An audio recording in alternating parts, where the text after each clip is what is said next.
Bunting has become a lost art in today's game, and I'm going to show you guys the top 3 mistakes that I see as a coach that kids make whenever they are trying to bunt because they are not taught how to bunt anymore. What's up, you guys? Carson Lee, owner of OPA JAYS Baseball, and I'm going to show you guys the 3 mistakes I see whenever kids are going to lay down bunts. Starting with number 1, and it all starts in the setup.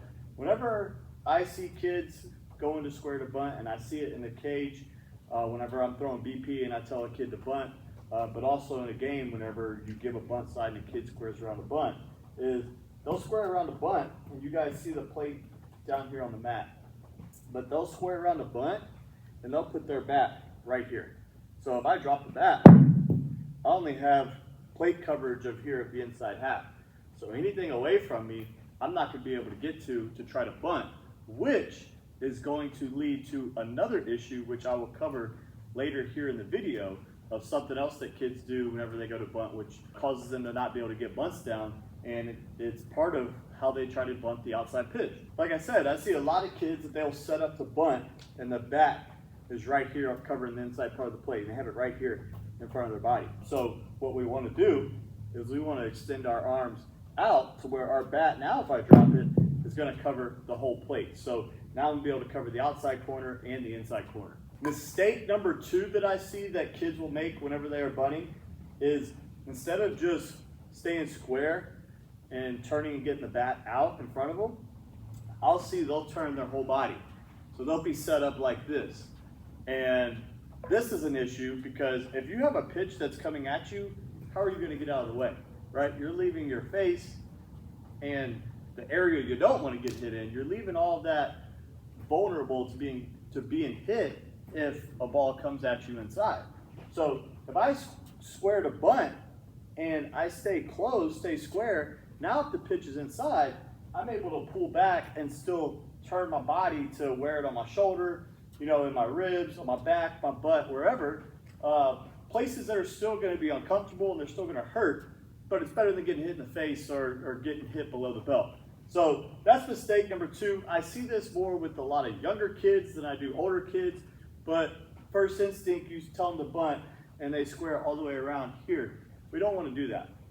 We want our feet to still stay square like we're in our stance, and we just want to get that bat out in front of us, and then from there we're in a position to have our eyes behind the barrel, catch the ball, and get down the bunt. Mistake number 3 that I see kids make whenever they're going to lay down bunts, and this is why they have trouble getting bunts down, especially for base hits.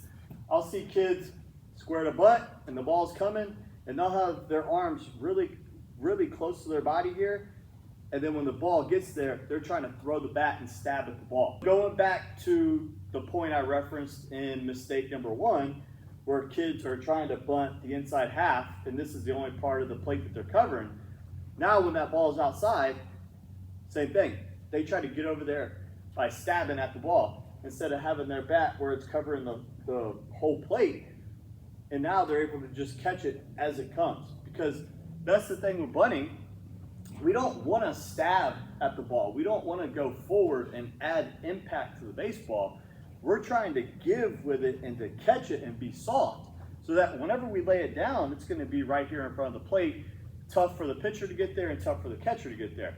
If we're going at the ball and creating impact towards it the same way we would a swing, now that ball is going to come off a lot harder, and this is a ball that might go equal to the pitcher's mound or all the way to a fielder, where they're going to be able to get to it quickly, and it's going to be very similar to just a weak dribbler ground ball that they're going to be able to field and throw you out. Or even, you know, if you're laying down a sack, they might get the guy at second or the guy at third. So whenever we're bunting, we never want to stab and go forward.